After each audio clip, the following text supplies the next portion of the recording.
ñu ngi leen di ziyaare El Hadj Hadji Jibi Ndaw ñu ngi leen di ziyaare gars yi yéen ñëpp ñu ngi leen di ziyaare Vive Seka ñu ngi leen di ziyaare Émile Sarr ba de Vive Seka voilà Pastef voilà Pastef ñu ngi leen di ziyaare Fatou Niang Diène ñu ngi leen di ziyaare gars yi ñu ngi leen di ziyaare daal li ñuy wax rek ku lim juum yéen ñëpp ngeen doon suñu xarit di doon suñu famille loolu laay waxtaan ak sama soxna rek démb ma ne ko bëgg naa retraité ci liggéey bi may def waaye dama am famille virtuelle famille boo xam ne dañoo nekk ci internet bi te mënuñu leen bàyyi te léegi lañ ñu soxla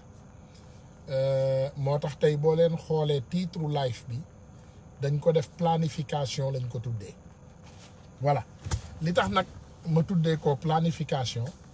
dafa am loo xam ne dañ koy indi tey incha allahu rabbi ñu indi ko ci waxtaan bi pour jàngal doomu aadama yi loo xam ne xamuñu ko woon wala sax loo xam ne xam nañ ko waaye ñu yokk ci seen xam-xam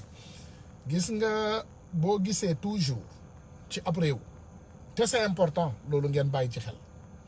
moo tax tey benn Samba Allaar warul jóg fële rek ne fal leen ma président de la république ngeen jël ko fal ko président de la république ça c'est dangereux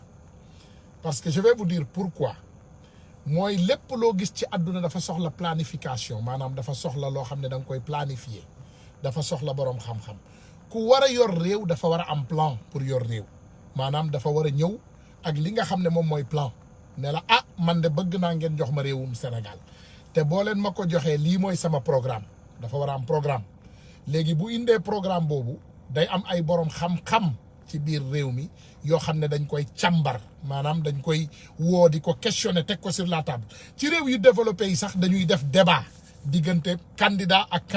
candidat ñu taaj leen ku nekk indi programme am ñu def débat ku nekk ñu laaj la ci sa programme noo koy accomplir parce que man Ousmane Tounkara mën naa ñëw Sénégal suba rek ma ne jox leen ma réew mi sama plan mooy boo leen ma indee damay def Kër Massar ay avion def fële maanaam Sicap dama fay tabax stade bu bees voilà booru palais de la république dama fay def maanaam ay train express yuy naaw wala ma indi rek ay aéroport yu bees damay tabax 50 aéroport yu bees voilà donc tabax vraiment li nga xam ne moom mooy ay liggéey te je vais créer 500 000 emplois pour ma première année deuxième année ma créer 5 millions d'emplois plan la programme donc programme boobu doomu aadama yi dañ koy càmbar comme PSE li ngeen gis ni plan Sénégal émergent loolu la Macky Sall indi woon comme plan te plan boo ko indee vraiment plan bi day ànd ak ay document maanaam tey bu ñu nee document de planification boo indee programme day ànd ak plan boobu mooy li ngay gis ñuy bind mooy ñiy bind projet xam nañ ko maanaam da ngay am projet ñu bind ko def ko plan nag plan boobu ba ci stade yi ñuy tabax architecture bi yëpp day nekk ci ay këyit moom ngeen di gis ingénieurs yi di bokk bu ñuy doxantu di xool fu liggéey bi toll xool mur bi jubul wala mur bi jub na wala fondation bi baax na wala baaxul loolu yëpp ci planification bi la bokk mais le problème que nous avons mooy ñun tey dañu jël suñu réew ñu jox ko président boo xam ne dafa mënul parce que en fait boo leen xoolee li nga xam ne moom mooy tey Macky Sall ak planification gis nga réew àdduna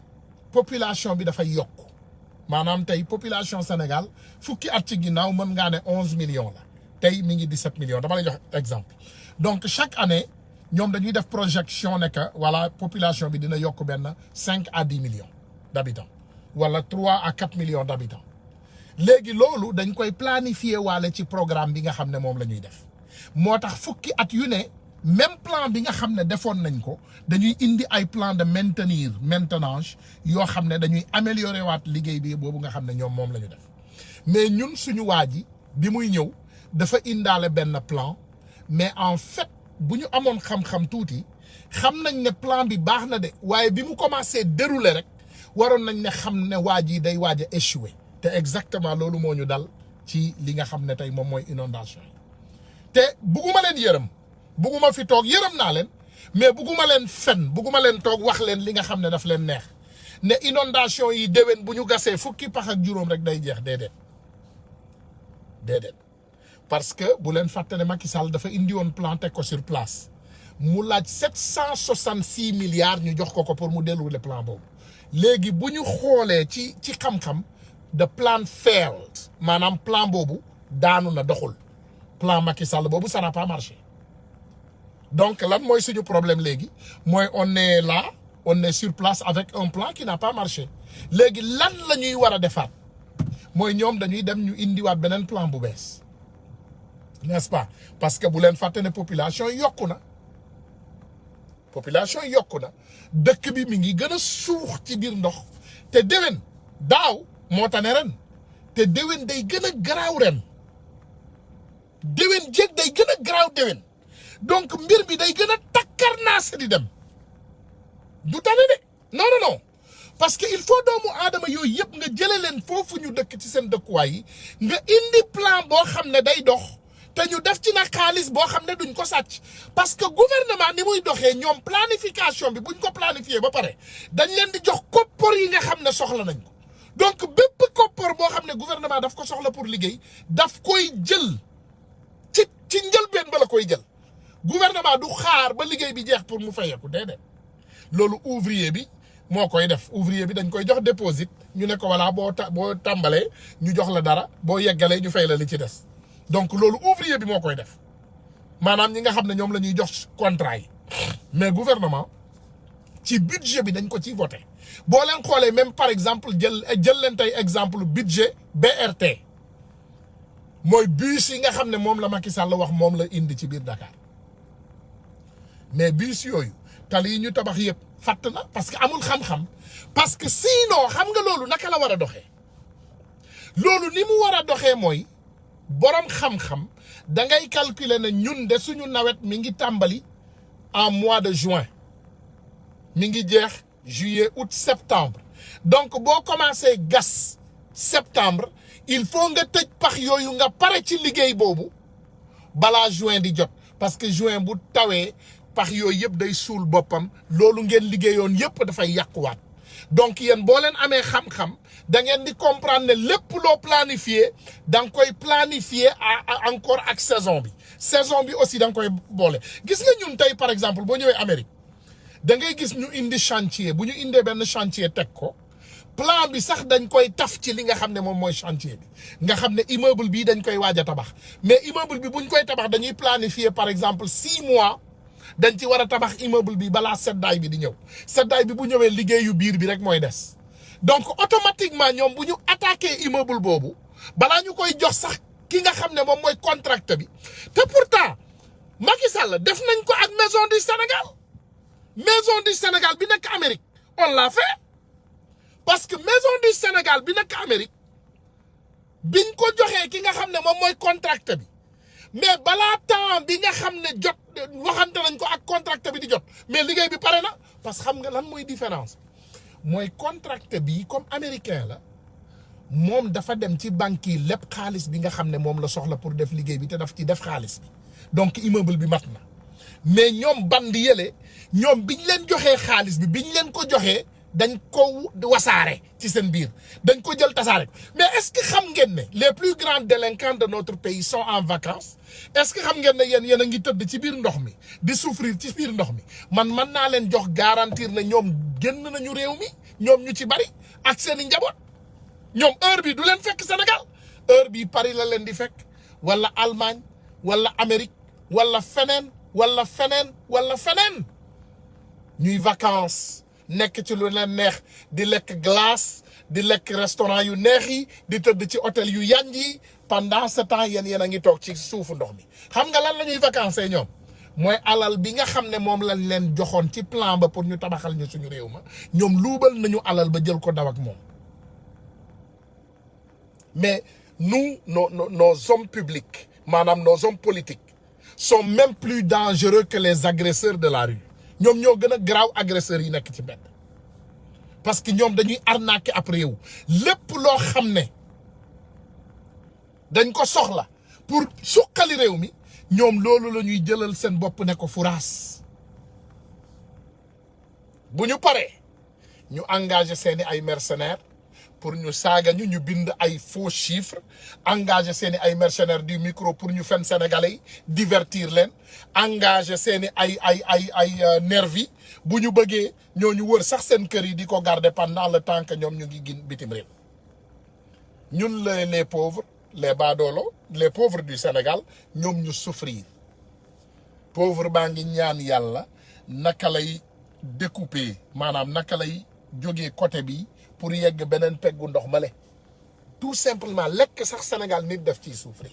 pour tout simplement tey dem marché sax nit ñi pour dem marché sax dem jëndi lekk indil ko seen njaboot sax dañuy souffrir ñu mel ni ci ca ceeli buy naaw jóge ci kaw asamaan sa dem rëbbi pour indil famille et pourtant on ne le mérite pas déedéet on ne le mérite pas parce que wax leen ñu exactement lan moo war a tax doomu sénégalais yi mérité souffrance bi et tant qu'on n'a pas mis un plan concret sur la table on va continuer à souffrir et ce plan n'est pas cet homme Macky n'est pas capable de gérer le Sénégal Macky 9 ans la def ci biir Sénégal ak ay plan am il a fait 9 ans au Sénégal avec ses plans plan Orsec plan Sénégal émergent plan BRT plan nangam train express régional fan la toll loolu yëpp fan la toll benn plan da laa fi dégg fan yi ñuy wax nee nañu Air Sénégal dina commencer ñëw Amérique Air Sénégal dina commencer ñëw Amérique man de duma ci dóor sama doom te duma ci jënd billet à long terme parce que man wóoluwuma Macky Sall ak li muy def nous on a un problème au Sénégal ñun dañu yor problème bi gën a mag bi ñu yor mooy ki jiite réew mi on a un président incapable à la tête de nos États dañu yor nit koo xam ne amul xam-xam ñu jël ko dénk ko ab réew gis nga koo war a dénk classe l'école nga jël ko dénk ko ab réew tu auras des problèmes parce que Macky Sall n'est pas intelligent Macky Sall mënut a yor ab réew il ne faut pas que doomu sénégalais yi di jaawale acharnement ak wax dëgg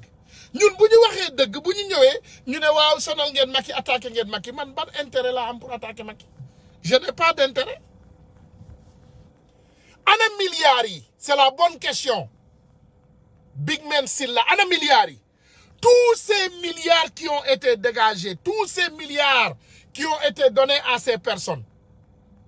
plan Orsec 766 milliards train express régional 1500 milliards BRT defe naa ñu ngi ci 300 wala 400 milliards je ne sais pas ñu ngi ay milliards ñu ngi génne ay milliards plan Sénégal émergent bi rek liñ ci dégagé ci ay milliards ëpp na 2000 3000 milliards te boo waxee ñu ne la réew adduna bi yëpp ñooy taw d'accord xam nga man tey Amérique bu tawee wallahi al azim day taw de waaye gis nga bu tawee balaa 1 heure 2 heures de temps taw bi yëpp dem xanaa au contraire bu dee ouragan la il faut nit ñi comprendre loolu ouragan mooy maanaam loolu nekkatul taw loolu désastre naturel la catastrophe naturelle la mi ngi mel ni nga ne tremblement de terre ouragan ci yooyu la bokk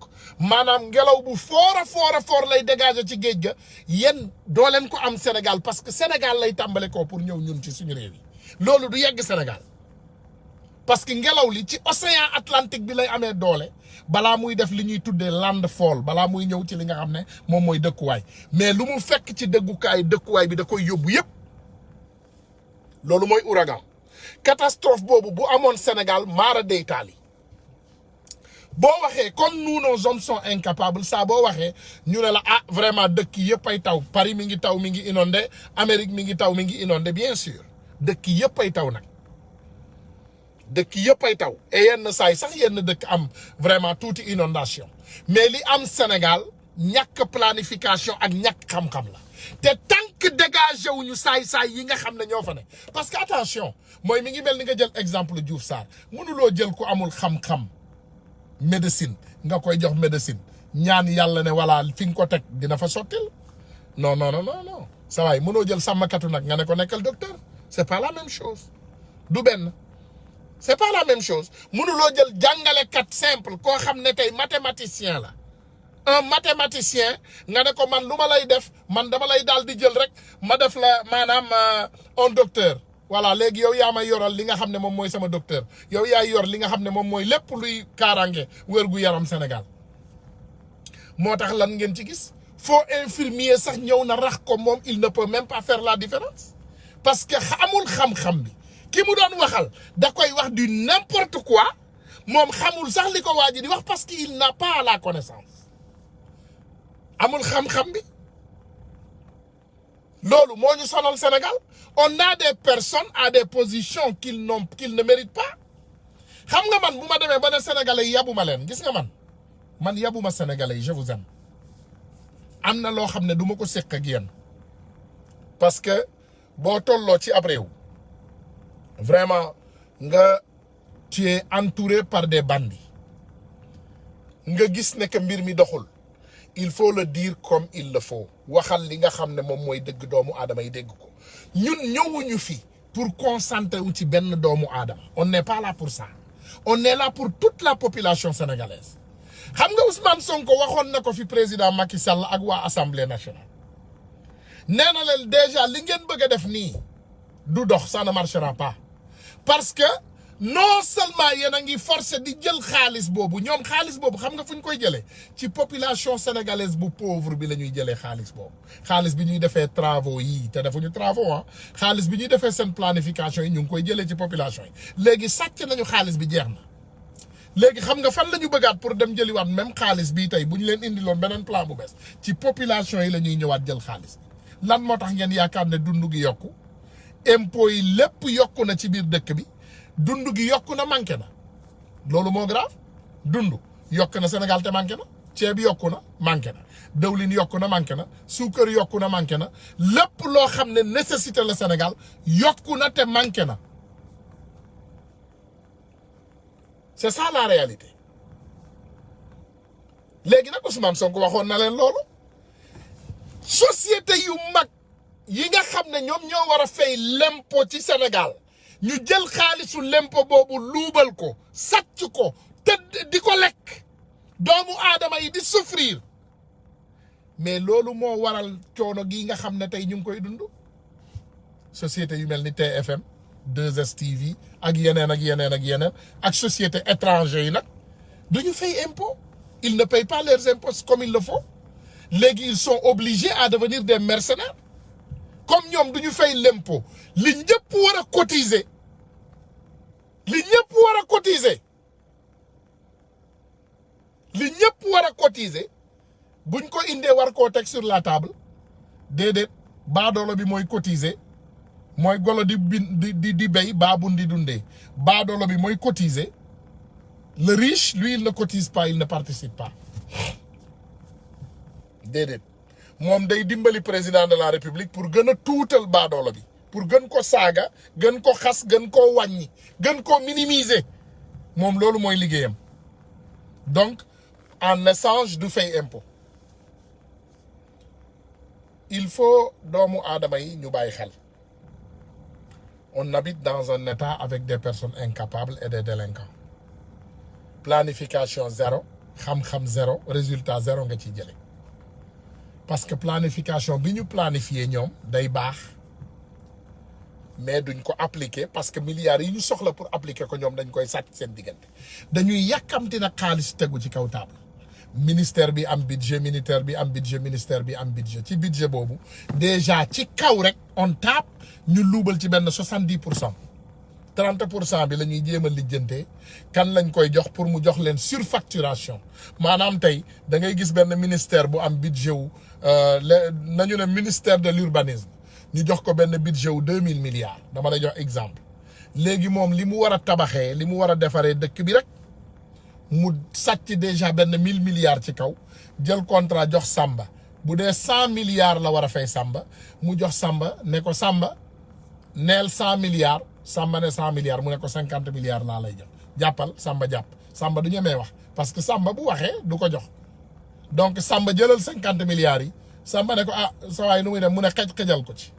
Samba ne ah mu ne waaw léegi Samba tamit sàcc 10 milliards ci kaw Samba tamit ñi nga xam ne ñoom lay liggéeyloo mu war loon fay 20 milliards moom it mu jox leen 10 milliards lan moo leen di dal mooy tali yi ngeen di daw tey ci biir Sénégal demal Fuuta nga xool tali yi amul fondation amul dara parce que tali boo xam ne tey da nga ko war a defaree 10 milliards nga bëgg koo defaree 2 milliards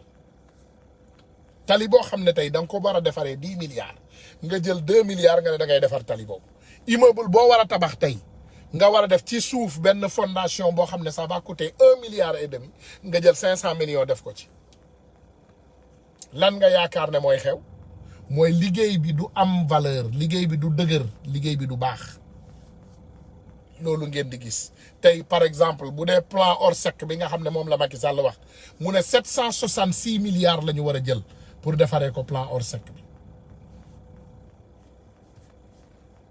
lan mooy xew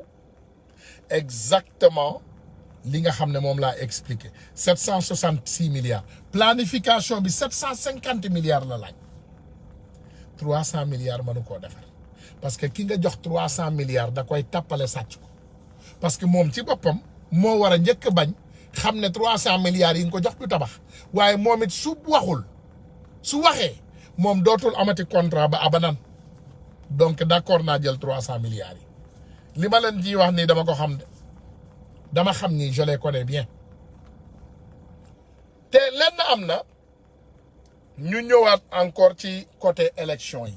les mêmes personnes da ngay trouver lan da ngay trouver ne que même ci ay élection tey boo jëlee exemple ay élection ñoom du ñu def liggéey bu baax doomu aadama yi xam nañu loolu ñoom du ñu def liggéey bu baax et les Sénégalais le savent zones yi Rokhaya Daba mu ne pourquoi vendre des terrains dans des zones inondables ils ne respectent pas les Sénégalais mais oui Rokhaya Daba exactement c'est ça parce que ñoom sàcc nañu ba amatuñu lu ñu sàcc même les zones qui sont interdites à construire ñoom dañ koy jël dagg ko tu sais que la mairie dëkk bu nekk xam na exactement lan mooy plan wu dëkk bi les mairies ont les plans des maanaam côté population bi yëpp fu ñu dëkk yëpp mairie yi day am plan bi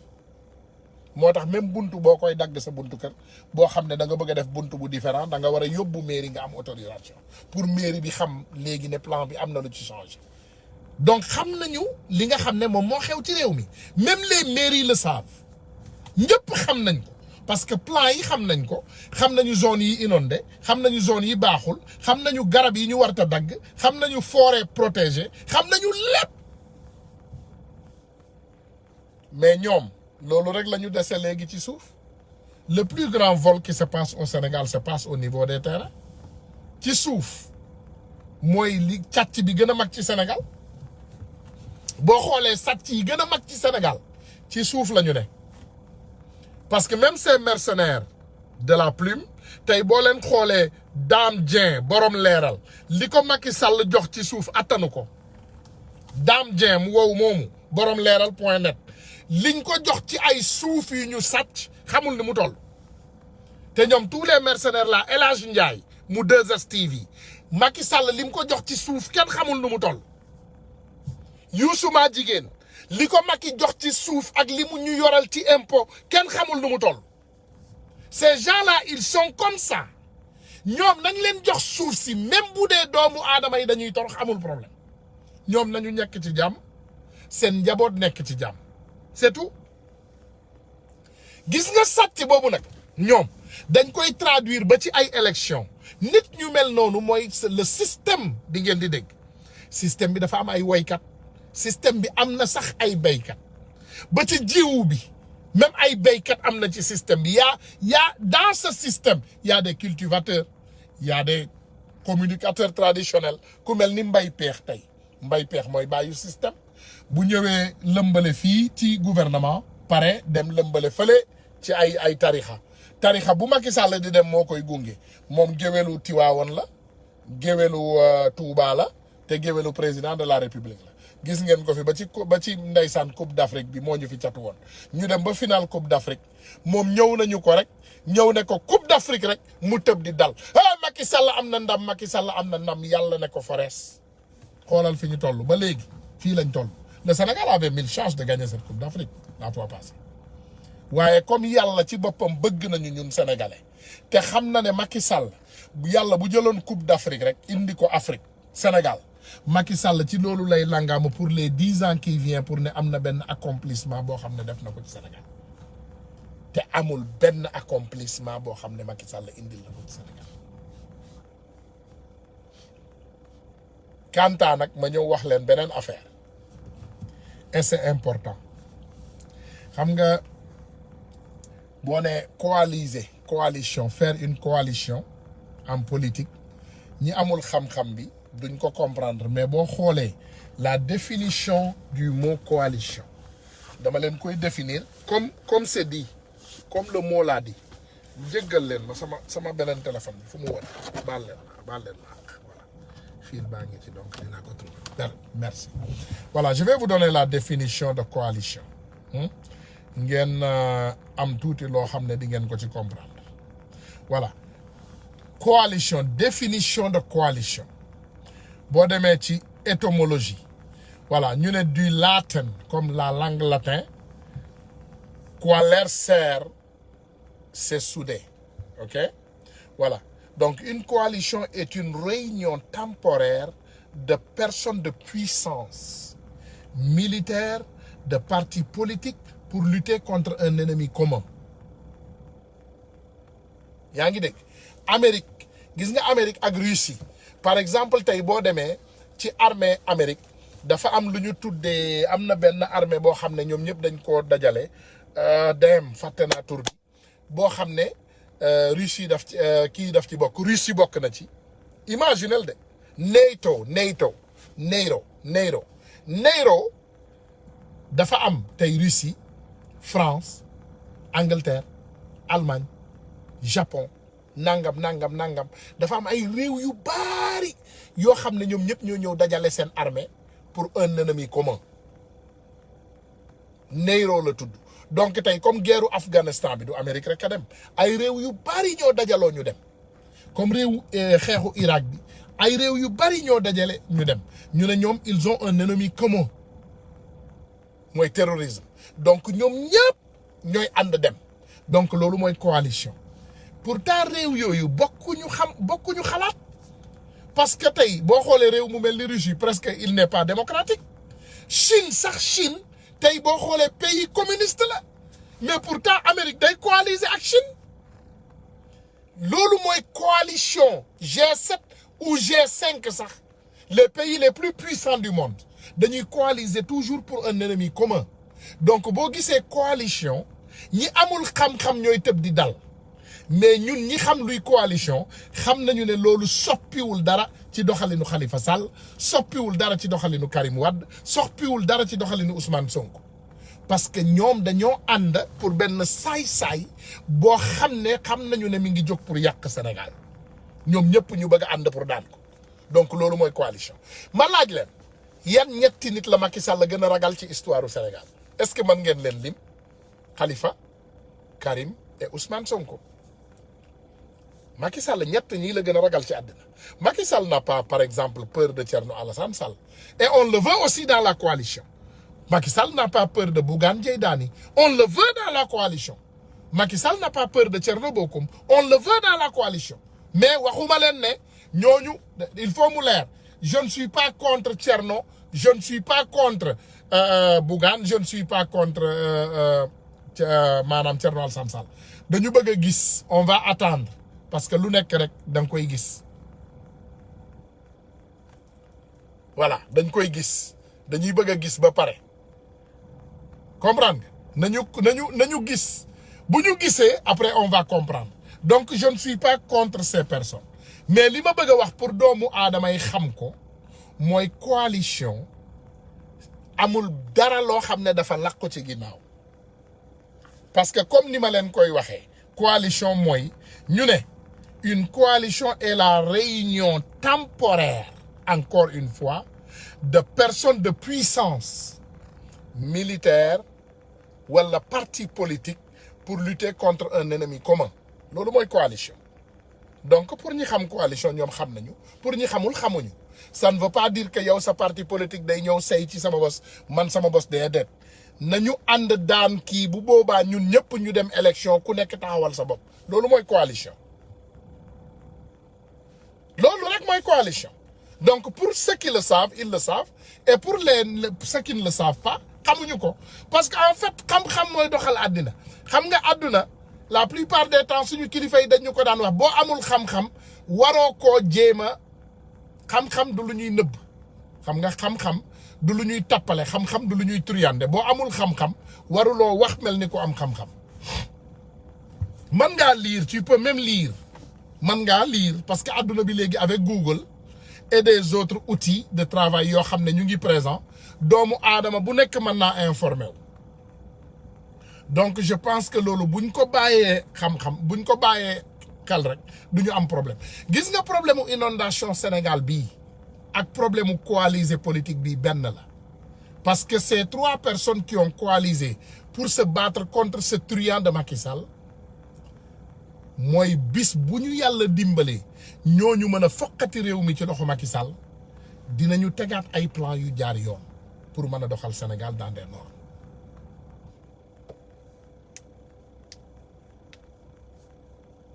c'est important pour doomu aadama di bàyyi loolu xel c'est important nag parce que c'est important li tax ñuy wax lii c'est parce que pour doomu aadama yi am loo xam ne dañ ko ci mën a jëfandikoo kenn bu mu toog tey sa kër yaakaar ne problème bii nga xam ne moom moo la dal sa kër day saafaraw Macky Sall woote na réunion d'urgence au palais de la République mais loolu comédie la parce que ñoom xam nañu ne li nga xam ne woote nañ ko palais de la République loolu nekkul palais de la République mi ngi seen biir poche yi ak seen compte bancaire yi parce que xaalis bi moo war a génn pour defar ab réew ñoom ñu sàcc ko loolu lan moo ci nekk la nag loolu ana waxtaanu palais de la République li mu mën a saafaraal ci loolu vous avez un plan bien dessiné plan Orsec bi plan bu baax la ñi am xam-xam allez le voir dem leen ngeen xool ko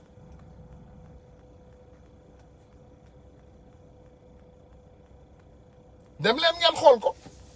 boo leen ko demee xool vous allez comprendre que vraiment boo xoolee tey plan Orsec boobu c'est un plan bien fait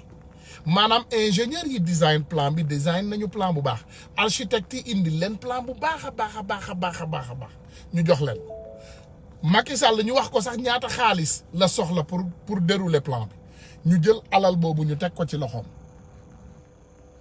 c'est pas un problème de voilà yàlla moo dogal non c'est un problème de vous avez volé les milliards et les Sénégalais sont en train de souffrir c'est plus simple que ça amul leneen lu laqatu ci ginnaaw les milliards vous ont été remis jox nañ leen milliards yi quand on vous donne 5 milliards et vous avez détourné ces milliards amul beneen pexe boo xam ne sénégalais yi mën nañu waane muusa ka waane ba génn ci ndox moomu mënta am c'est pas possible parce que li leen mën a génnee ci ndox moomu mi ngi seen biir poche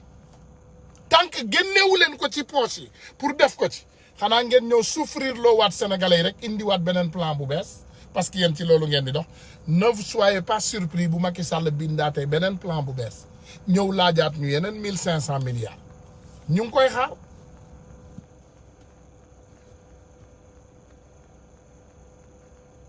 nañ ko xaar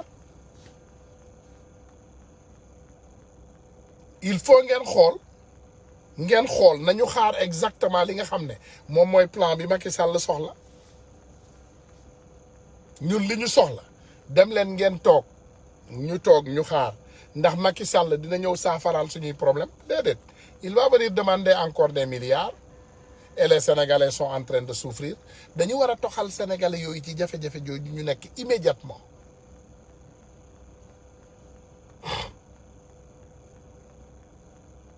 il faut Sénégalais yi xam loolu il faut ñu jële leen foofu nga xam ne foofu la ñu nekk il faut ñu jële leen fa parce que du ñu ay jën ay doomu aadama lañu nañ leen jële ci jafe-jafe yooyu yóbbu leen fenn immédiatement te tàmbali liggéey yooyu dès que possible bu taw bi arrêté nag parce que tant que nawet bi arrêté wul ay pompe rek nga mën a jël pompe ndox moomu génne ko yóbbu ko fu sori loolu rek nga mën a def tant que nawet bi arrêté wul mais ñoom dañu war a planifier balaa nawet bii di arrêté nga xam ne nawet bii bu arrêté rek dañuy jël mbir mi saafara ko gis nga budul loolu Sénégal déwén day mel ni tuq su bënn saañ ba réer Sénégal jënd leen ay bateaux il faut acheter des bateaux pour être dans par zone inondation yooyu képp ku ci bëgg a dëkkati bu yeboo nga jënd ay gaal te nga teg ay mat la sa kaw kër parce que ça fait mal au cœur mais mënuloo sa xol di metti ngay fen sa askan loolu ban njariñ la am mënuma man ma gis sénégalais yi tëdd ci naqar ma leen di fen dëkk kenn mënu koo yor ci tàppale merci Boy Birane dëkk ab dëkk kenn mënu koo yor ci ay tàppale déedéet dëkk ci dëgg rek nga ko mën a yor parce que gis nga 500 milliards yi ngay laaj doomu aadama yi dafa am foo xam ne daf fa war a dem ba pare mi ngi mel ni oto nga war cee sol essence nga ne xaaral ma sol ci ndox ma bàyyi essence mais du dem ça ne va pas ça ne marchera pas bu dee 100 litres d'essence moo la war a yóbbu Washington boo solee 50 litres ci diggu yoon bi ngay yem tu seras à moitié tu ne vas pas arriver loolu mooy dëgg c'est ça la vérité boo bëggee dégg-dëgg mooy ces dirigeants sont incapables te ñii nga xam ne ñoom ñoo ñu war a jiite waat ëllëg tàmbale ko ci président Ousmane Sonko il nous avait donné le livre de solution voilà mais soxla nañu beneen livre encore balaa 2024 soxla nañu beneen plan bu bees boo xam ne moom ngeen di teg pour ñu xam exactement bu ñu joxee boroom réew mi naka la koy doxalee parce que le plan de 2020 wala 2019 ne sera pas le même plan de 2024 du benn c'est pas la même chose parce que li réew mi di soxla tey ak li muy soxla 2024 c'est deux choses différentes il faut doomu aadama yi di bàyyi loolu xel ak luñ ko bëgg nag muy Sonko di Karim di keneen képp ku bëgg a yorati Sénégal dañu soxla nga indi mu ne ma am naa fa terrain mu ne yow t'es méchant man am naa fa terrain Mamadou Ndiaye mu ne yow t'es méchant man am naa fa terrain t'es mauvais Ousmane Tounkara am problème ça c'est bien voilà ñun li ñuy jéem a def rek mooy nañu informer sénégalais yi rek bu nekkee ci méchanceté wala bu nekkee ci gentillesse amul problème mais nañ leen informer ce qui est vrai bu ñu informer vrai sénégalais yi mën a jël seen matuwaay déwén ku war a toog ci mbir moomu di xaar taw bi nga war a génn foofu daw parce que bu fekkee nawet bii dafa jeex defaruñu seen zone yooyu balaa nawetu déwén gàddaay leen ngeen daw jógeel fa seen bopp bu dee gouvernement bi du leen fa jëlee dem leen ci kaw gi ngeen toog foofu parce que au moins di ngeen am ay place yoo xam ne di ngeen fa mën a toog féexlu fa wala dallu fa ndeysaan ba yàlla def incha allahu rabbi fi ngeen war a toog ngeen toog fa bugaan sama xarit bugaan jëy daani bugaan waxtaan noonu nañu defe naa ay at ci ginnaaw et on a parlé restant ma defe naa waxtaan nañu defe naa warul mat 2 mois bi ma mujjee wax ak moom sénégalais yi nee nañu pour nga leeral sa position sénégalais yu bari nag ñu ngi génn ñu ne tu roules pour Macky Sall waaye donc li ñuy jéem rek dañuy bëgg rek bugaan incha allahu rabbi nga jàppale ñu rek bu dee am nga ci droit nag tu es un citoyen sénégalais am nga droit dem fu la neex waaye on ne veut pas que tu utilises nga foyee suñu xel yi bëgguñu loolu dañu bëgg nga leeral dès maintenant fa nga xam ne foofu nga bëgg a teg sa tànk donc ñun bu ñu xamee fi ngay teg sa tànk incha allahu rabbi ñun dinañu mën a accordingly préparer contre yow ak wala avec yow ci taxawaay boo xam ne moom ngay taxaw voilà mënoon naa laa woo ci suuf nag wax lii waaye dama ko wax ci kaw pour sénégalais yi seede ma ne Bougane Gueye Dany on t'a donné encore une question bu fekkee da nga ànd ak nguur nga leeral bu fekkee da nga ànd ak population bi nga leeral parce que c'est important la population veut savoir seen population bi dañu bëgg a xam voilà man nag du ma la accuser dara comme ni ma wax rek pare naa ci situation yooyu li ma am ak ay preuve rek laay bëgg a teg ci kaw table waaye du ma bëgg a dox rek ci ay diw nee na diw wax na déedéet comme yow xam nga ñun xam nañu et on se connaît tous dañuy ñaan rek vraiment bu fekkee ne tu bosses pour notre ami Macky Sall nga wax ñu ko bu dee tu bosses pour les Sénégalais aussi ñu xam ko li ñu daloon ci Madické Niang naqariwuñu parce que Madické en fait taxul yombalul Macky Sall dara Madické lui li mu doon def yëpp boppam la ko doon def parce que les Sénégalais savaient que c'était un comédien parce que ñun xam nañ ne Madické amul dara on savait qu'il n'a rien donc naxul kenn boppam la nax lépp lu mu def digganteem ak yàlla bu dee bàmmeelam jaral na ko te mag la dina dee te dina jàkkaarloog yàlla te dina wax yàlla exactement li nga xam ne moom la def Sénégalais yi donc Bougane génnal nga leeral sa bopp voilà nga leeral lépp buñ ko leeree bu leeree incha allahu rabbi dinañu mën a waxtaan beneen cas bi aussi ma waxtaanaale ak suñu sœur la nag xam nga mën nga am sœur bu baax wala sœur bu doy waar mais suñu sœur la dinaa leen tegal d'abord ñaari vidéo balaa may pare loolu après dinaa ñëwaat encore laalaat ci inondation bi balaa may génn mais suñu sœur boobu elle s'acharne trop à nous wala d'abord balaa may dem ci suñu sœur bi ma lancé waat message Youssou Ndour il faut savoir que génne vidéo boobu c'est vital pour mu leer parce que li tax ma wax loolu gis naa Bouba Ndour fan yi ndeysaan mu boot doomam bu jigéen Zeyna macha allah it's beautiful look te ñun ñëpp dañ koy def dañuy boot suñu ay doom yu jigéen di boot suñu ay doom yu góor di boot dañu leen di boot suñu ay doom di foo ak ñoom on le fait ma petite fille sax macha allah maak moom dañu am sax suñu compte TikTok bu ndaw waaye boobu c'est privé booboo ak papaam ñun am nañu sax suñu compte TikTok bu ndaw sama doom bu ndaw bi am 1 an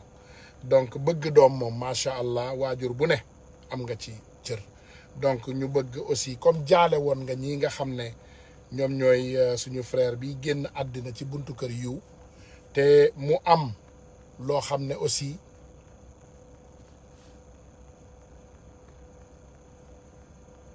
voilà donc mu am loo xam ne aussi dañ ko bëgg a leeral ba léegi caméra de surveillance bi génnul mais bëgg nañ leen wax aussi suñu frère boobu xeexoon na fi ak Moussa Ablaye Ndiaye xeex na fi ak Moussa mu TFM seen technicien te je pense que Moussa seen technicien yan TFM war ngeen xam ne dik sax woo na ko pour enquête dik woo na ko pour enquête dik woo na Moussa pour am ay questions yuñ ko laaj ci mbiru doomu sénégalais boobu génn ñàkk bakkanam ci kër Youssou Ndour mais ma leen di laaj toujours encore une fois pour ngeen génnee firnde yi il faut ngeen xam ne lépp loo leen di nëbb ñun dinañ ci jot te li ñuy bañ mooy mbir ma yegg affaire bi gën a grave loolu la ñuy bañ dañuy bañ mbir ma yegg affaire bi gën a grave du coup ñu ngi ñaan vraiment ngeen génn ngeen leeral caméra de surveillance bi mu génn ñu xam lan moo dal doomu jàmbur boobu c'est important parce que kooku sama doom la man sama frère la mën naa nekk pap mën naa nekk nijaay mën naa doon lépp donc indi leen ngeen leeral Moussa xeex na ak moom un de vos techniciens s'est battu avec lui te loolu ñun am nañu preuve te am nañu yeneen preuve bëgguñu leen génnee nag dans les réseaux sociaux parce que dañu war a bàyyi waa DIC def leen seen liggéey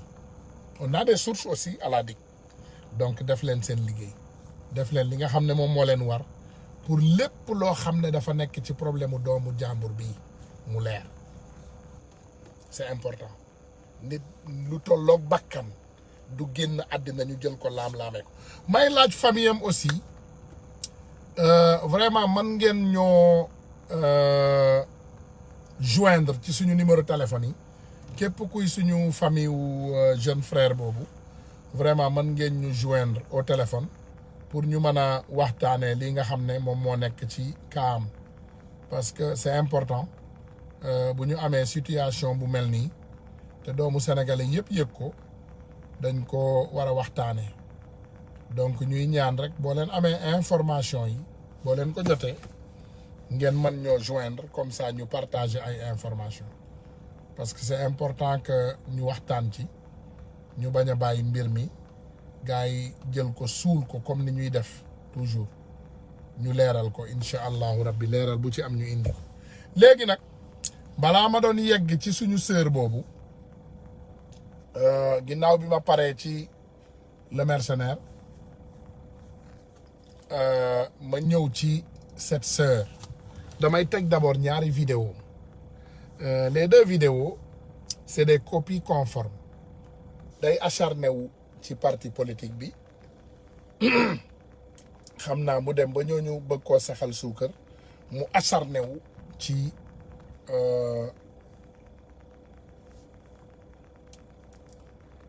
li nga xam ne moom mooy opposition bi aussi léegi nag fan yi defe naa sax ndeysaan mi ngi raam parce que mi ngi woo waa Thierno Alassane Sall defe naa Thierno Alassane Sall la ne sax la bëgg invité parce que fi mu ne yàqu na ci parti politique parti au pouvoir jéem na fa lu ne nag elle a tout essayé on dirait que ça n'est pas en train de marcher nekkul di dox léegi dem na ci opposition pour intimider parti au pouvoir pour ñu jël ko loolu tamit doxul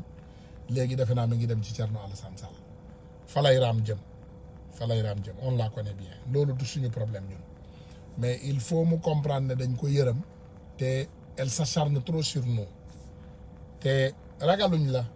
madame ñun ñoo la ëpp doole ndegem ñun yàlla daf ñu defar ñu mat ñun yàlla daf ñu defar ñu mat sëkk yaram mat kilo yu mat bopp kilo yu mat vraiment bi ma xamee sa je ne sais pas parce que dama dem sur l'internet et j'ai fait beaucoup de recherches bi ma xamee sa feebar ba léegi vraiment dama ñaanoon yàlla ne kii de vraiment du ma waxati ci moom sax loo xam ne jaarul yoon waaye nag du tee comme yow leneen ci sa yaram bi du dox mais bopp bi ak gémmiñ bi day dox te ay masiba naaru laay nga ciy génnee di acharné wu ci ay nit di leen attaqué ci ay fen te ñun duñ ko nangu on t'avait dit qu'on va protéger Ousmane Sonko avec notre vie man de Ousmane Tounkara boobu responsabilité laa jël nee naa leen je vais protéger Ousmane Sonko avec ma vie donc képp ku pare pour attaquer Ousmane Sonko rek pareel aussi pour encaisser parce que tu vas attaquer y a pas de problème mais tu vas aussi être prêt pour encaisser leneen li yëpp nag du ma ci sonal sama bopp mais président Ousmane Sonko muy yaakaaru ndaw ñi képp ku jël addunaam nga ne ci booru kooku nga koy laxas di ko attaquer duñ la may dara il faut ngeen comprendre loolu donc léegi xaaral ma ñëw tegal leen ñaari vidéo ndaw si bu ma ko tegee après ma tontu.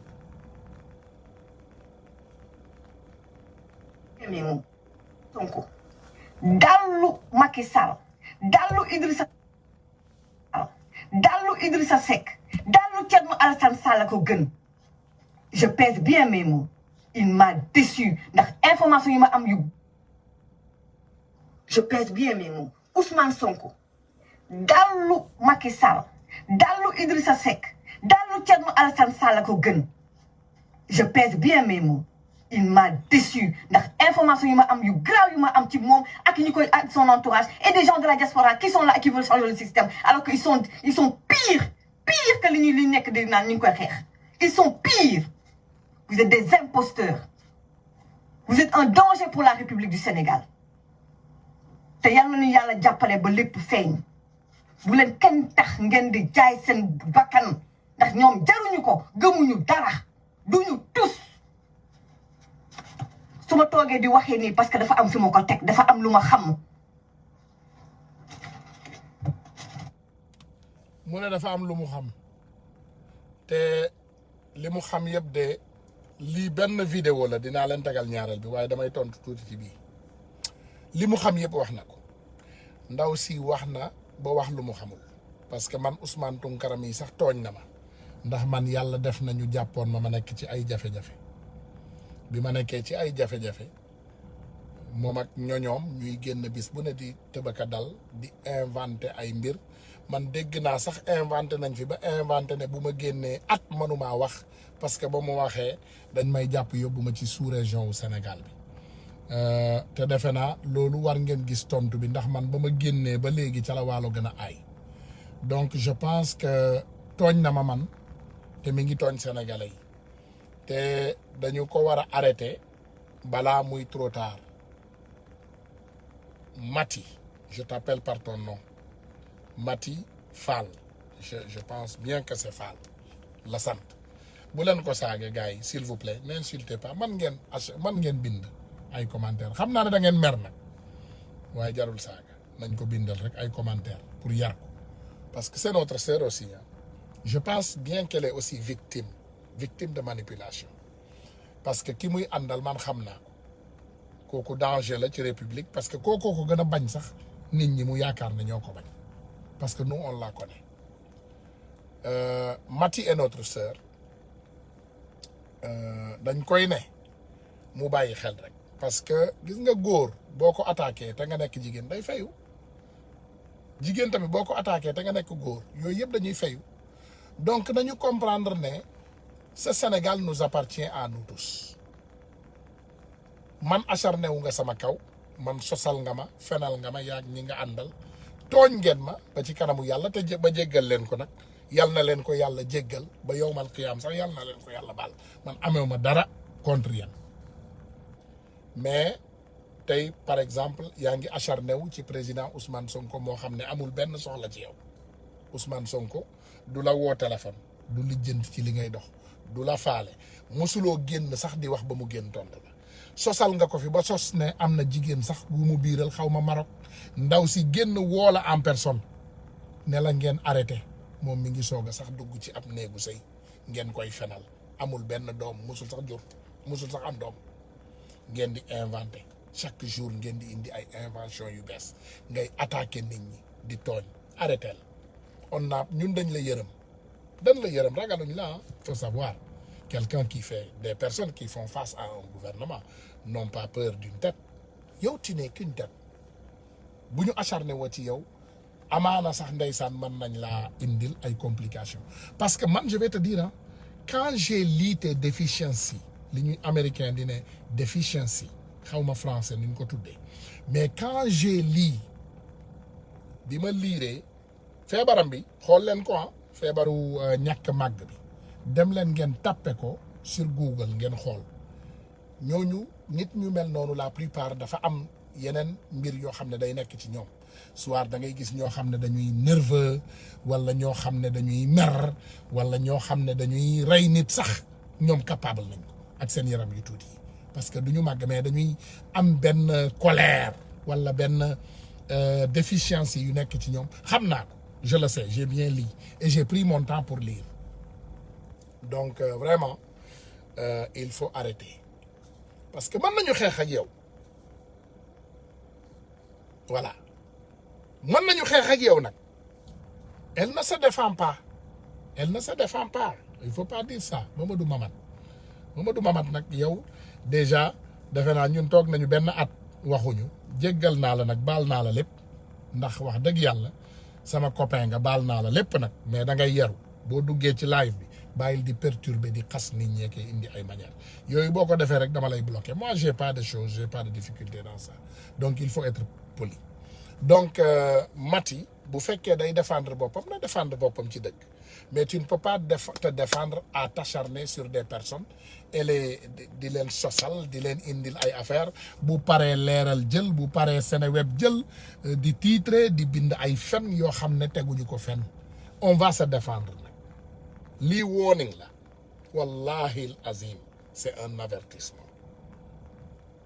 te bu ma la nee avertissement la rek gëm ko parce que on est capable dañuy jékki-jékki rek Mati da ngay jékki-jékki rek gis Sénégal yëpp di baax ndax yow te bu boobaa dara du la dese lu dul xëy na peut-être nga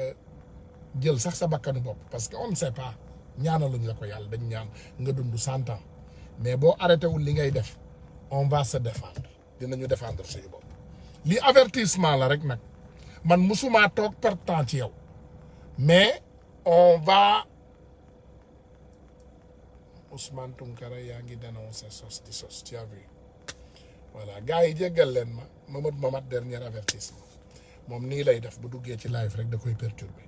voilà jéggal ma mais une fois encore dinaa la bloqué maa ngi lay bàyyi nag maa ngi lay may chance voilà donc je pense que loolu laa amoon pour début première partie Mati voilà léegi ñu ñëw ci deuxième partie.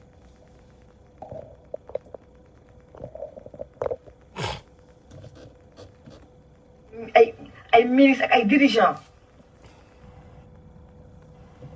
yéen waa APR am ay nit yu nekk ci biir gouvernement ay ministres ak ay dirigeants yéen a yóbbu xale yi ci appartement yi yéen a nekk ci cocaïne bi yéen a nekk ci drogue bi yéen dëkk yéen endroit yu bakkane biir Ndakaaru yéen a fay làqatoog jeeg ji yéen a nekk ci jabaru jàmbur yi yéen matti ngeen di waxal xamante nañu suñu métier amuñu pour di tudd tur waaye xamante nañ te am nañ ay preuve ak ay tur yéen waa APR yéen ñi nekkoon aussi ci biir PDS yéen sobe kese ngeen Soukara Niang man loolu moom mooy sama loolu sama ndawaay man en fait j'ai pas un problème ay personnel problème de complexe ak yu demee noonu parce que sama àdduna dama jàpp ne lii moo ëpp solo ak xel ak xol ak nga jëriñ askan wi loolu moo ëpp solo mais pas ay problème de physique boo gisee sax ci internet bi gars yi bu ñuy xas ay doomu Macky Sall wala ay réyaayu doomu Macky Sall man je suis jamais dans ça lu ëpp solo mooy comportement nit ki mooy jëfin nit ki. on continue yéen waa APR lay waxal bu dee sobe ak lu ñaaw ak ñàkk valeur ci yéen la fekk baax seeni juge ak seeni procureur du ñëpp nag juge yu baax yi am na Sénégal ak ay procureur yu baax ngeen affecté leen ci ay coin ak recoin du Sénégal seeni juge ak seeni procureur ak seeni entre guillemets prostituées yi nga xamante ne c'est des renseignements généraux xamante nañu bu baax ne dañ naan fekkante ci ay coin biir Ndakaaru bu dee ay tur ñun am nañu ay tur sobe ak mbon ak ñàkk valeur ci yéen la fekk baax nit ñi nekk bitim réew ay expatriés ñëw biir Sénégal di def blanchiment d'argent. voilà kii mooy comme ni ma leen ko waxee rek suñu sœur bi Mati je pense que gis ngeen ñaari version yi bii version waa APR la doon attaqué tuddee leen mooy katu yàlla tuddee leen jigéen am na ay tur ak am na ay nangam blanchiment d'argent nee na sax ndeysaan rëyaay bi wala tuutiwaay bi moom wàññiwu ko dara waaye tudd na ci ba tudd ci ay doomu Macky Sall xam nga loolu moo ko tudd kenn tudd ko fa kenn tudd loowu ko doomu Macky Sall moom dañ ko ne da ngaa ndaw donc moom dem na ba nee na ci internet bi sax bu ñuy xas doomu Macky Sall internet bi du doomu Macky Sall rek lay xas donc avec intelligence moom cabaxaale na ci ay affaire doomu Macky Sall te ñun jàpp nañu côté boobu Mati waaye liñ lay wax rek ñu ngi lay ñaan laa la ko mën a waxee parce que même suñu yonent bu tedd bi dafa daan ne même boo balaa ngay ñef nit da nga koy ñaan ne ko mu def ngir yàlla mu bàyyi li muy def balaa nga koy dóor donc Mati dañ lay ñaan ngir yàlla nga arrêté il faut arrêter dañ la yërëm bëgguñu acharné wu ci yow suñu sœur nga bëgguñu acharné wu ci yow arrêteel amalu la njariñ lii ngay def nii amalu la njariñ voilà amalu la benn njariñ lii ngay def nii da lay indil problème man sosal ngeen ma façon sos bu ne te jéggal naa leen ko man dégg naa sos bu ne seen sos yi dégg naa ko man bi ma nekkee ci biir amul sos bu ma déggul façon bu ne nag moo def lii moo def lële fii lañ koy yóbboog Mali lañ koy delloo Guinée defe naa waa Guinée sax xëy na peut-être ñoom ñu ngi doon séntu ndax liñ doon dégg ngeen koy wax avec source sûre te amu leen benn source nag ba te mooy sûre ndax bu dee Dame Dieng mu leeral TV mooy sa source amuloo source parce que Dame Dieng lu mu génnee c'est pour ñu fay ko mercenaire la te xam nga ko yow Yérim Seck lu mu génnee dem leen xool Yérim Seck ci affaire Tilo Oil bi ak Mahili Jones ngeen jël kàddu yooyu indiwaat ko jël Yérim Seck mi yóbbuwaat ko ci solution bi Ousmane Sonko di présenter livre am bi dem leen ngeen indi yooyu yëpp ngeen teg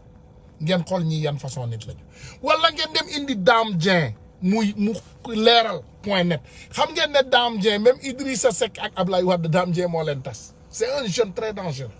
moo tas Idrissa Seck ak Ablaye Wade moom moo tas diggante Macky ak Idrissa Seck c'est Dame Dieng la hein c'est Dame Dieng de leeral la ku ndaw kii ngeen di gis moom it comme Mati la léegi nag xam naa am na yaram ndax aram bi mais c'est des personnes très dangereuses c'est des mercenaires donc na nit ñi delloo siwaat seen xel comprendre ne ñun xam nañu leen on les connaît te ñun mën nañu dil ak ñoom ñun ak ñoom on peut se bagarrer parce que ñun bu leen fàtte ñun suñu cër yi yëpp dafa mat te ñu am man-man ñu am kattan ñu am capacité xeex waaye ñu yërëm leen donc yërëm leen seen bopp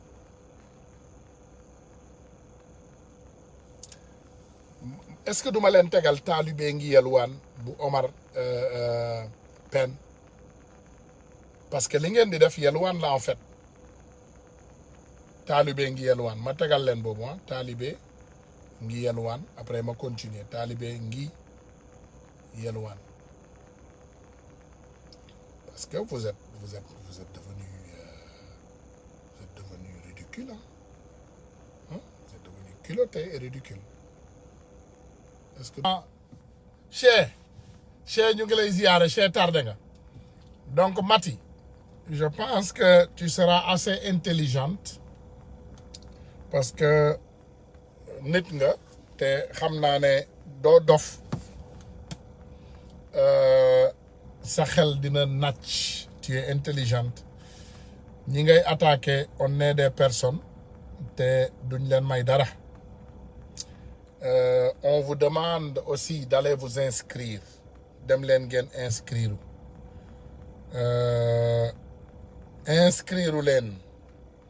parce que suñu mbokk yi ñoom duñu woo kenn pour mu dem bindu parce que ñoom yaakaar nañ ne luubal nañu élection yi ils ont commencé à déjà voler parce que ñu ngi transporter seen bétail électoral boobu bii message nag gouvernement Macky Sall moo ko moom te dama leen ko bëgg a tegal c'est important xam naa dina yegg ci moom incha allah bu ci yàlla ànde ci kattanu yàlla dina egg ci moom voilà donc bii Macky Sall ko moom. On ne contribue pas à stabiliser un pays en abrutissant les gens, en transformant le peuple en bétail électoral. Et je plaide vraiment pour la démystification des élections présidentielles en Afrique. L'alternance politique, le changement de régime ne suffit pas. C'est le changement de paradigme économique qui s'impose. Mais cela suppose que nous prenons aujourd'hui la responsabilité d'aller plus vite et plus loin, y compris dans les langues nationales, dans cette éducation citoyenne. Que les gens comprennent. Je vous assure que si nous avions le même niveau de compréhension des enjeux de ce qui nous arrive, des causes de ce qui nous arrive aujourd'hui, les causes structurelles, d'abord, on se taperait moins dessus les uns les autres, on comprendra qu'on est dans le même bateau, et les gens sauront comment voter, et les gens sauront surtout comment exercer le contrôle citoyen après le vote. Voilà. dama leen di wax li mu tekki ci wolof nee na kenn mënul suqali ab réew par di ko transformer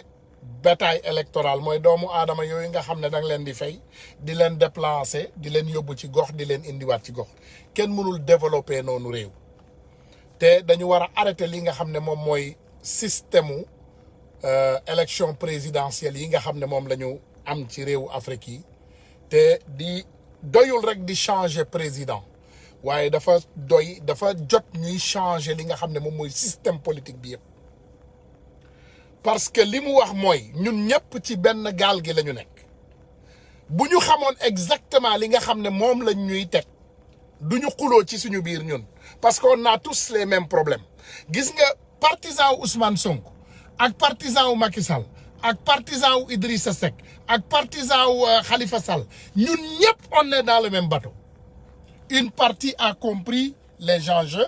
et une partie a refusé de comprendre les enjeux parce qu'ils les ont promis promettre nañ leen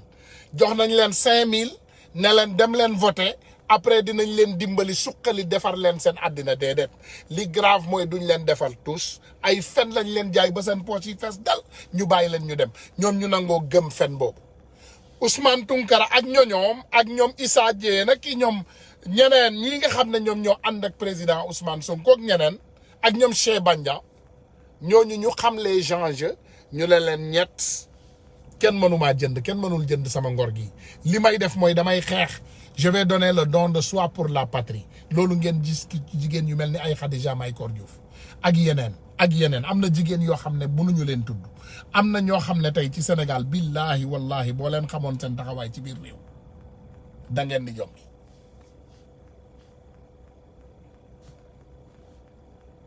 Mbaye Ababacar Sadikh Bèye s'il te plaît présente-nous avec notre fichier de électoral jox ñu suñu fichier électoral won ko sénégalais yi ñu gis ko le directeur du port Mbaye Bèye Aboubacar Sadikh Bèye barki Dembo Ndiaye créé nga benn ndogu bu jaggi dayoo ba nga tëj talib lëmm foofu ci Castor koñ bu ma xam ndeysaan koñ bu ma dëkkoon sax nag Castor j'étais là-bas te xam naa la Mbaye je te connais bien tu as créé un ndogu de 2 millions de francs CFA dégg naa fan yi sax tabaski bi indi nga fa camion xar aussi voilà séddale bétail électoral Mbaye bëgg nañu nga indil ñu suñu fichier électoral nit ku daan rus nga bul ñu yeggloo fu ñu bëggut a yegg am na yu bari yi ñu xam nag et on ne veut pas arriver là-bas comme ni ñu leen koy waxee toujours taal Sénégal taxuñoo jóg taal ay xel moo ñu tax a jóg taal ay xel moo ñu indi moo ñu tax a jóg te ci loolu rek la ñuy dox du ñu dox ci leneen nag feneen foo leen ñu xaar doo leen ñu gis ma continuer yeggalil leen li nga xam ne moom mooy vidéo ndaw si après ma dem ci la. Il n'y a pas une seule élection en Afrique où l'Union européenne domine totalement. L'Union européenne finance, supervise et atteste les résultats et immédiatement après impose au président élu ce qu'il y a à faire, c'est-à-dire ouvrir les marchés aux entreprises. Il ne peut pas ne pas accepter de deux choses l'une, c'est ce que je disais avec Marc, où on ne fait pas de politique, où on entre sur la base de compromissions, on n'a pas la latitude d'expliquer à son peuple. C'est en cela que c'est des prises de guerre pour moi, c'est des otages. Tous autant qu'ils sont. On sait aujourd'hui quand et pourquoi ils se frottent les mains. Parce qu'ils savent que... mu ne amul benn politique boo xam ne mas na xew ci histoire Afrique boo xam ne du Europe moo ko organiser Europe moo koy financer Europe moo koy superviser te Europe mooy joxe résultats yi te bu joxee résultats yi ba pare mu imposer le président bu dee borom traître la jaam la mu imposer ko li nga xam ne moom la war a def pour Europe contrat yi ni mu ko waree jox Europe ak société yi mu ko war a jox ak ñooñu loolu lay expliquer nii te mu ne loolu soo ko bañee maanaam mënoo dugg ci politique donc moo tax ngeen di dégg nii toujours la politique autrement mooy suñu waajooju dafa teg bakkanam ci kaw xeer ne ñëw leen ne tubaab yi kaay leen laal ko léegi sénégalais yi ñun ñu war a protéger bakkan boobu ba jël waajooju teg ko fi nga xam ne moom la war a nekk loolu mooy suñu liggéey loolu ngeen gis nii ñu koy def lan lañ koy defee nag ay jumtukaayu tubaab bi ci boppam tubaab bi moo defar internet tubaab bi moo defar Facebook tubaab bi moo defar téléphone ñun ñu ngi jël lépp li nga xam ne moom la tubaab bi defar bu ci yàlla àndee ñu ñefee leen ko génnee leen ko Afrique parce que bu leen fàtte ne lépp lu nekk ci téléphone bi Afrique la jóge bépp matière bu am solo bu important bu nekk ci téléphone bi Afrique la bàyyeekoo. En Afrique, on savait dire pas. Après les élections maliennes, ce sera les élections nigériennes, les élections sénégalaises. Ce sera la même histoire de transparence des urnes. Mais exigeons de nos dirigeants qu'ils nous parlent aussi des enjeux économiques, géostratégiques. Est-ce que nous allons être, je ne sais pas moi, il y a un proverbe de chez moi qui dit que le poisson se trompe s'il croit que le pêcheur est venu pour le sauver. yéen a ngi dégg loolu mu ne la xew Mali xew Guinée la xew Mali xew Guinée xew Côte d'Ivoire mooy waaj a xew Sénégal mooy waaj a xew feneen ak feneen ak feneen ak feneen waaye li important mooy suñu dirigeants yi nañ ñu wax dëgg nañ ñu wax les enjeux économiques dites-nous la vérité maanaam nañu wax doomu aadama yi nañ ñu wax dëgg mu ne jën bu yaakaare ne nappkat daf ko ñëw muccal dafay nax boppam xam nga loolooy dëgg ñun sénégalais aujourd'hui on est des poissons te Macky Sall c'est un pêcheur donc ñun ñu ngi yaakaar ne Macky Sall dafa ñëw muccal ñu déedéet Macky Sall dafay ñëw pour jël ñu jaay ñu tubaab bi c'est tout un point entrée amul leneen loo xam ne doomu aadama yi war nañ koo bàyyi xel lu dul ngeen dem bindu ji teg ko ci seen bakkan yii dem leen bindu ji ñu teg suñu élection yi ci suñu bakkan yii amul benn union européenne buy ñëw régler ñu ay élection yi day jaar yoon incha allahu rabbi bu jaarul yoon ñun xam nañu fan la ñuy jaar amul benn doomu aadama nag bu ñuy xañ suñu àq ak suñu yelleef dem leen ngeen dem bindu ji massivement gis nga man dama fekkee ay élection yoo xam ne dafa jeggi dayoo muy élection Barack Obama doomu aadama yi dañu doon def porte à porte patriote yi patriote bu daanoo day jóg faxasu continuer dox patriote day fëgg ay buntu ak buntu demal nga fëgg sa buntu dëkkandoo nga fëgg sa buntu dëkkandoo yépp jóg leen la force est avec le peuple sénégalais bi moo yor doole bi peuple bi moo yor doole bi Pastef il faut ngeen déglu moo boobu xam lu mu tekki aji ndaw maa ngi lay ziyaare aji maa ngi lay ziyaare xaw ma nu may def ba am sa numéro essayé naa ko aji ndaw Pastef j'ai essayé góorgóorlu leen yéen a ngi sur le terrain gis nañu liggéey bu rafet bi ngay def soo mënoon dugg sax ci caméra bi dinaa la jël waaye comme xamuñu sa toogaay ak heure bi ak fi ngeen nekk donc mënuñu laa exiger dara mais soo ma ne woon wii rek dinaa la dugal beneen cas bi comme ni ma leen koy waxee toujours jóg leen ngeen bindu ci ngeen fëggi ngeen defi ay porte à porte xuus leen ci ndox mi xuus leen ci ndoxu taw bi xuus leen ci ndoxu taw bi dugg leen ci kër yi porte à porte ngeen di fëgg on en a besoin parce que dañu toll ci moment ci tournant boo xam ne ci Afrique dañu bëgg a woon tubaab bi ne jaam ak pexeem yàlla ak dogalam jaam day pexe rek waaye yàllaay dogal nabillahi Moussa bi ko yàlla indee c'était pour mu indi benn solution ci waa bani Israël parce que bu leen fàtte de xam nga nguur yooyu li mu wuteeg nguur yi Pharaon n'était pas un roi seulement de l'Égypte en ce moment ñoom seen nguur adduna bi yépp la daan laal maanaam seen puissance c'était mondial donc dafa wuteeg suñu président tappalekat yu ndawaan yi Macky Sall j'ai pas la voix prochainement incha allah Macky Sall tey boo xoolee taxawaayam ci Sénégal dafa mel ni boo xoolee dooleem capacité am ci àdduna bi dans les 194 97 98 pays xawma je ne suis pas sûr tu vas trouver que le Sénégal est dans les 10e pays les plus pauvres au monde Sénégal ci fukki réew yi gën a ndóol ci àdduna bi la bokk fukk wala ñaar fukk yi gën a ndóol ci àdduna bi ci la bokk on est bas on était à la 25e place defe naa temps Ablaye Wade wàcc nañu léegi ba 20 unemployment maanaam au taux de chômage Sénégal 3e lañu dinaa gis yenn ndaw ndeysaan sama benn xarit bu baax Amérique la nekk sax moom ci naa jàpp ci pétrole bi lay liggéey moo tax benn gone la moom rek a des APR fi mu toll nii xam naa waa APR du ñàkk dañ ko dig ne ko boo liggéeyee ci pétrole bi ba màgg waaye amul problème boo bàyyi woon APR sax incha allah boo liggéeyee ci pétrole bi bu président Ousmane Sonko ñëwee sax soxla ñu ay jeunes ingénieurs yoo xam ne dinañ leen yóbbu ngeen liggéeyal Sénégal incha allahu rabbi sama xarit la nag du ma tudd turam te du ma sori waaye gis naa ay postam yu bàyyees ndax léegi ay faux profil ay faux compte sax ay faux poste sax dañ koy def parce que gis naa benn poste bu ñu def ci ay président yu am doole ci àdduna bi jël Macky Sall dugal ko ci biir c'est extraordinaire dañuy dagg sax ay bopp nit léegi jël Macky Sall dugal ko ci biir ñu ne la en terme de gouvernance ñu jël benn journal bu n'importe quoi ñu ne en terme de gouvernance le Sénégalais xawma en terme de contrat négocié le Sénégal est premier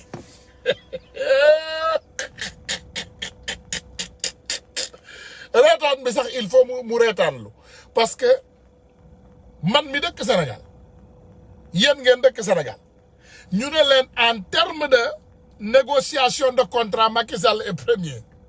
te gis nañu contrat bi nga xam ne daf koo négocier ak Franck Timis ànd ceeg Aly Ngouille Ndiaye ànd ceeg Alioune Sall man damay waaru man yenn saa yi damay toog ma ne xanaa man damay bëgg a waaru mais le Sénégal c'est du n'importe quoi.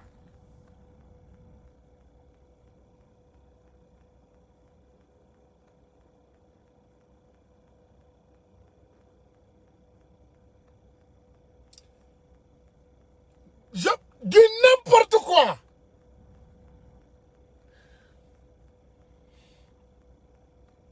Mi ngi mel ni ku xamul Sénégal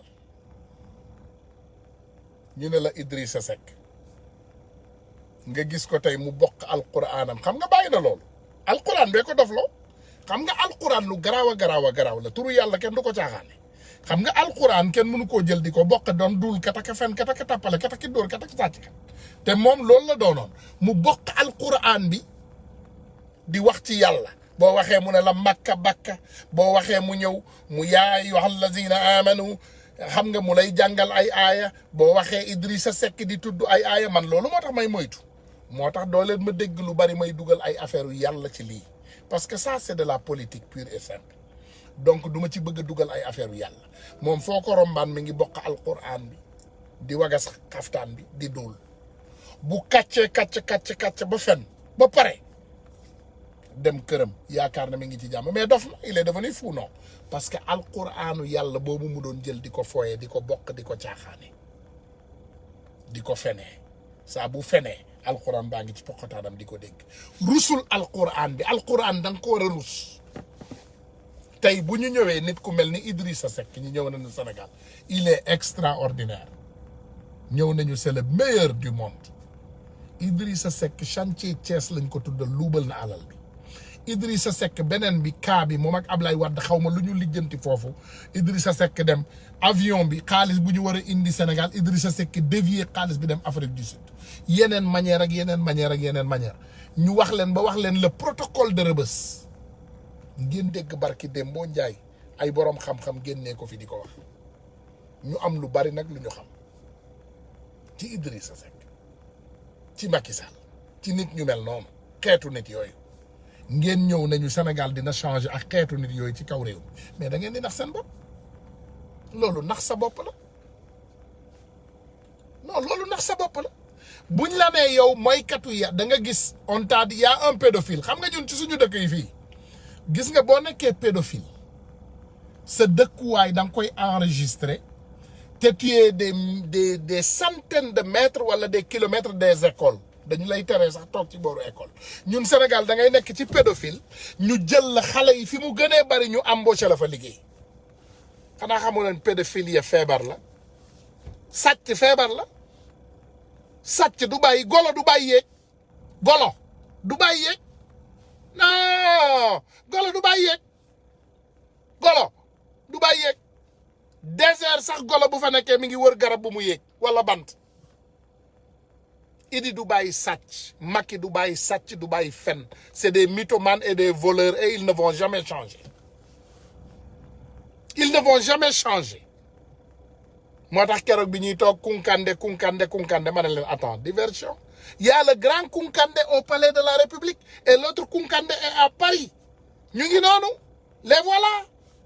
c'est ça la réalité Kunkandé ci ban télé la dem toogi Sénégal ne taalal la gars yi jékki-jékki ba ci biir émission bi rek ah lampe bi fay na oh Kunkandé def na miracle Kunkandé te ñoom ils ne sont pas rendus compte qu'il y a des millions de Sénégalais qui sont en train de regarder cette chaîne de télévision te ñëwaatuñu sax ñu jéggalu Sénégalais yi ne ah non dañuy caaxaan de vraiment ay kaf la c'est de la comédie Kunkandé fayul lampe bi dañuy caaxaan déedéet donc la personne illettrée mi nekk ci sama village moom yaakaar na ne gëm na ne Kunkandé moo fay lampe bi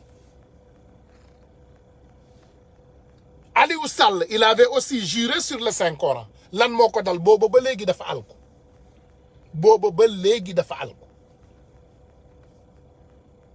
dafa alku ñoom nag par contre ils se disent xam nga mi ngi ci alquran mi ngi fépp mi ngi ci sunnat ci alquran doomu aadama bi nga xam ne dafa jiite yàlla daf la jël daf la njiit yowmal qiyaam atte biñ lay atte bokkul ak atte nit bu ordinaire yow atte bu extraordinaire lañ lay atte toi ton jugement est spécial te buñ lay teg daan bu spécial lañ lay teg Macky Sall sénégalais yi sonn nañu man mii sonn naa te man nekkuma Sénégal mais je suis sénégalais et je suis fatigué te ni la sénégalais yi di rëbbee noonu la sama famille tamit di la rëbbee parce que temps bi ma waroon jël toppatoo wee ko sama famille maa ngi koy jël di xeex di la xeex pour Sénégal mën a tegu ci yoon tu nous as fatigués tu as fatigué les Sénégalais on a souffert on a beaucoup souffert et on va encore souffrir parce que tu es toujours à la tête du pays yaa ngi jéem a xool noonu luubalaate ay élection waaye di nga taal réew mi wallahi di nga taal réew mi ñu ngi la koy wax yow yaay taal réew mi jox nañ la almet bi jox nañ la essence ci yow la dépendre ndax da ngay taal wala da ngay fay boo yaakaaree ne Sénégal tappale dina ko yor wala yow di nga luubal ay élection ci Sénégal yaa ngi nax sa bopp de tu te trompes les 3 personnes que tu as peur de plus ñett ñi nga gën a ragal coaliser nañu muy Ousmane Sonko di Karim Wade di Khalifa Sall ñooñu yëpp da nga leen xañoon seen ak seen yelleef Khalifa Sall nga accuser ko fi ay compte mu leer la ne mënu koo leeral parce que alal bi daf ko jël dugal ko fi mu ko war a dugal moom comme nit ku jub la mu ñëw mu ne en tout cas xaalis bi dugal nañ ko fi ñu ko war a dugal jox la nag ay rendement de compte bëgg sax ñu fay la xaalis boobu nga bañ nga ne yow doo laal xaalis bi nga jël ko dugal ko ci biir kaso bi parce que da nga ragaloon ngeen jàkkaarloo ci ay élection Karim Wade mooy doomu Ablaye Wade mi la jox lépp xam nga man je ne suis pas d'accord dans l'injustice man d'accorduma ci jubadi wala jub wala nangam waaye Ablaye Wade t'a tout donné Macky Ablaye Wade moo la jox lépp Ablaye Wade moo la jox lépp gis nga man newuma la sax bul atte Karim Wade bu dee dafa def lu toor bu dee da nga gis loo mën a teg sa baaraam nga atte ko ci waaye defuloo loolu yëpp yow Ablaye Wade moo la jox lépp et tu as utilisé tout ce qu'il t'a donné pour essayer de le combattre pour essayer de l'éliminer nga koy toroxal di ko rusloo di ko def moi je suis pas d'accord de beaucoup de choses attends moi je suis pas du PDS je suis pas ça je ne suis pas ça moi je suis à politique te kenn moomu ma ginaar kenn nenu ma man li grave ci samay wax sax boo leen ma gisee bokkatuma ci ay groupe ñi xam laaj leen dama génn ci groupe yi yëpp bokkatuma ci benn association parce que dama bëgg indépendant dama bëgg lu may wax mu doon loo xam ne man rek la engagé waaye Macky tu es lâche tu es quelqu'un de mauvais de mauvaise foi tu es rancunier tu es mauvais tu n'es pas sérieux li nga dajale yëpp moo bari li nga dajale yëpp moo bari et les Sénégalais ont fait cette erreur nga ñëw nga victimiser wu daf lu jaar fii jaar fa la ñu jël la teg la ci bopp réew mi gis nga si Ousmane Sonko était venu se victimiser je serai le premier à lui dire que président s'il te plaît noppil nga dem toog yow waruloo jiite ab réew parce que tu te victimises góor warul victimiser wu man kan moo ma gis ma toog fi Macky Sall la ma jàppoon dimbali leen ma Macky dóor na ma jàppale leen ma non c'est une partie de vie c'est la guerre hein? C'est la vie tey buñ la dóoree suba nga jóg faxasu nga doxaat sa dox loolu mooy àddina dañ lay daan bu subaa nga jóg faxasu doxaat sa dox les amis abonnez-vous massivement sur notre Instagram de 1 Million Marche Instagram bi da ngeen di tapé rek 1 Million Marche for Sénégal comme ni ngeen di tapé fii YouTube bi aussi c'est la même chose 1 Million Marche for Sénégal on a beaucoup de pages 1 Million Marche Espagne 1 Million Marche France Dakar yu bari di ngeen ko gis on a 70 pages 140 groupes boo leen gisee abonné wu leen ci parce que dafa important pour ñuy mën a continuer live en cas bu ñu restreindre page bi wala buñ ko wàññi parce que yéen a ngi gis ne dañuy wàññi doole page yi toujours dañ koy signaler di ko signaler pour di wàññi doole page yi loolu la ñuy def toujours waaye boo leen abonné woo ci yeneen yi daf ñuy dooleel day tax ñu mën a continuer di wax ak yeneen mu ne Ousmane Tounkara j'arrive pas à te joindre sama xarit waaw léegi da nga may bindal message ci téléphone bi bu ma ko gisee rek dinaa la woo mais téléphone boobu laay live donc du coup du ma ko mën a jël fi mu toll nii parce que ci laa nekkee di live mais dama bëgg rek vraiment ñu ànd doon benn bàyyi xel xam ne noonu yi ñu ngi ci seen ñu ngi ci suñu tànk suñu frère bi nga xam ne keroog moom la ñu indiloon jafe-jafe yooyu ci hôpital ba fële ci Sénégal Momo le liveur Momo Momo suñu frère Momo moom laa invité suba ci dimanche bi incha allah bu soobee yàlla dinañu amal ak moom waxtaan yu am solo moom la ñu indiloon ay jafe-jafe noonu ci hôpital ba voilà donc bi mu demee noonu di jéem a faju ci hôpital ba nanguwuñu ko jël à temps donc moom laa invité suba incha allahu rabbi dinañu amal ak moom waxtaan yu am solo parce que aussi Sénégal moo ko soxla voilà te Sénégal bu soxlaa voilà c'est notre frère Momo doomu dëkk bi ah Momo doomu dëkk bi incha allah suba moom la ñuy invité bu soobee yàlla mooy vidéo bii ngeen. asalaamaaleykum. Momo la ñuy invité suba ci dimanche bi. gars yi waa gis ngeen man la seen frère Momo doomu dëkk bi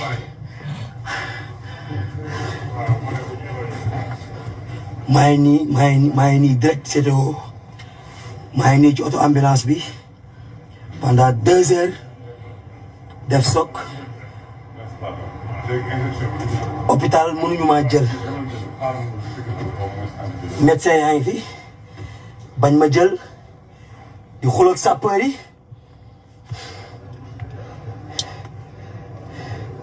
sapeur pompier yaa ngi nii taxaw léegi mën nañ leen a woo pour beneen cas gis ngeen leen nii maa ngi nii hôpital Grand Yoff. voilà donc Momo. 2 heures de temps ñu ngi ma téye ci ambulance bi. suba dinañu amal ak moom waxtaan bu am solo incha allahu rabbi parce que je pense que il a été courageux et brave parce que situation yu mel nii toujours buy xew dañuy ñaan rek pour nit ñi di ko siiwal voilà pour vraiment buñ ko siiwalee ñu man di jàllale information yi comme ni mu waree incha allahu rabbi voilà donc c'est important ñuy jàllale message yi di partager information yi pour bu soobee yàlla rek ñun ñëpp ñu man koo njariñoo voilà maa ngi leen di remercier nag bu baax voilà maa ngi leen di remercier bu baax a baax di leen jéggal incha allahu rabbi voilà maa ngi leen di jéggalu di leen jéggal El Malick nee na secrétaire national de la communication sera le 22 août mooy kañ dimanche waaw dimanche le 22 à 20h GMT dina nekk Sen TV seen jotaay ak Ahmed Aïdara voilà donc xam naa du ñàkk dinañ ci jëlee ay information yu bari maa ngi yoroon aussi benn vidéo Biram Souley boo xam ne vraiment mi ngi ñuy sensibiliser di yee gone yi pour ngeen dem bindu ji dama xamul fan laa ko def fii parce que yoroon naa ko voilà mi ngi nii voilà bii laa leen di tegal nag en dernière position balaa ñuy tàggatoo incha allah. cellule bu nekk nañu def ay trinôme nañu def ay binôme nañu dugg ci. gars yi jege leen ma Biram Souley laa leen bëgg a tegal nii Biram Souley mi ngi fii mi ngi ko tegee rek incha allahu rabbi ñu tàggatoo leen boobu nag bii mooy doon suñu dernière vidéo ñu tegal leen ko rek incha allah. liggéey dimanche le patriote il se bat toujours wax nañ ko bërki démb nee nañ ko patriote yow jugal nga dox.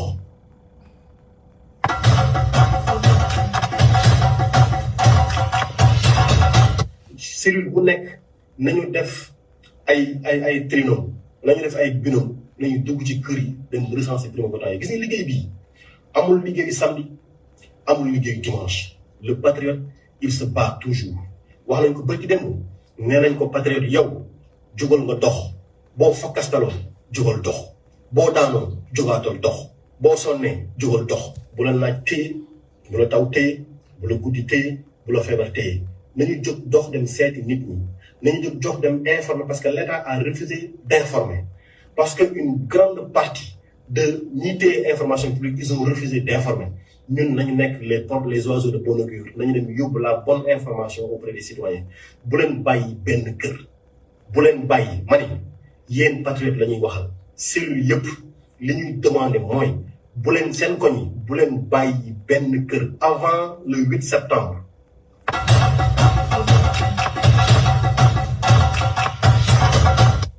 Voilà donc defe naa jot ngeen ci message boobu incha allah suba même heure la dinaa def bande annonce amin dinaa def post bi dinaa def publicité bi même heure la c'est la même heure donc nañu génn rek continuer xeex bi 11h heure d'Amérique 20h non 17h Paris 15h Sénégal 17h Paris 15h Sénégal suba dimanche bi na ngeen ñëw massivement partager massivement ñu jàllale information yi incha allahu rabbi ndax ñu mën koo jariñoo wa assalaamu aleykum wa rahmatullahi wa barakatuh merci les amis et bonne soirée